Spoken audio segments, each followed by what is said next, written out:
രചന ജയേഷ് മൈനാഗപ്പള്ളി. അവതരണം ലക്ഷ്മി ജ്യോതി സായികൃപ. സ്നേഹം കൊതിക്കാത്ത മനുഷ്യരില്ലെന്നാണ് വെയ്പ്പ്. പക്ഷേ അതിനിടയിലുമുണ്ട് പ്രിയപ്പെട്ടവരുടെ അമിത സ്നേഹത്തെ പറ്റി പരാതി പറയുന്നവർ. അതെ, അമിത സ്നേഹമുള്ള മനുഷ്യരുണ്ട്. തന്റെ പ്രിയപ്പെട്ടതെന്ന് വിശ്വസിക്കുന്ന മനുഷ്യർ മറ്റാരോടെങ്കിലും ഇത്തിരി അധികം സ്നേഹം പ്രകടിപ്പിക്കുന്നത് കണ്ടാൽ തകർന്നു പോകുന്നവർ, അല്ലെങ്കിൽ അവരോട് മറ്റാരെങ്കിലും തന്നേക്കാൾ അധികമായി സ്നേഹിക്കുന്നുവെന്ന് തോന്നിയാൽ കരഞ്ഞു പോകുന്നവർ. അങ്ങനെ കുറേ മനുഷ്യരുണ്ട് ഇവിടെ നമുക്ക് ചുറ്റും.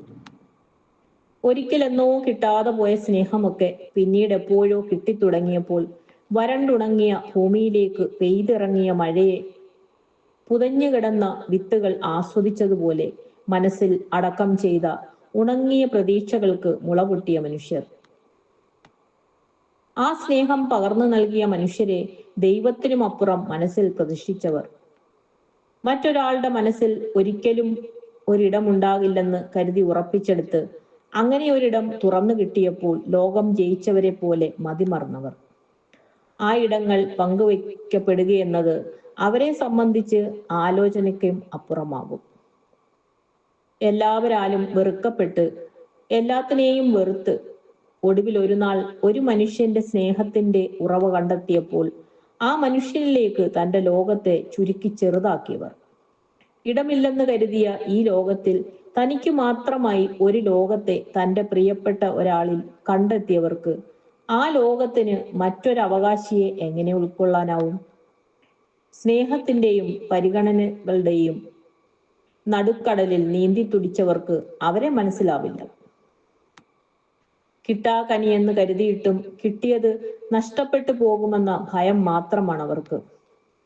നമ്മുടെ ആത്മാവിലേക്ക് വേരോടിച്ച് നമ്മുടെ സ്നേഹത്തിന്റെ തെളിനീര് വലിച്ചെടുത്താണ് അവർ അതിജീവിക്കുന്നത്. അവരില്ലാതായാലും നമ്മൾ ഉണ്ടാകുമെന്നും നമ്മളില്ലാതായാൽ അവരില്ല എന്നും തിരിച്ചറിവുള്ളവർ.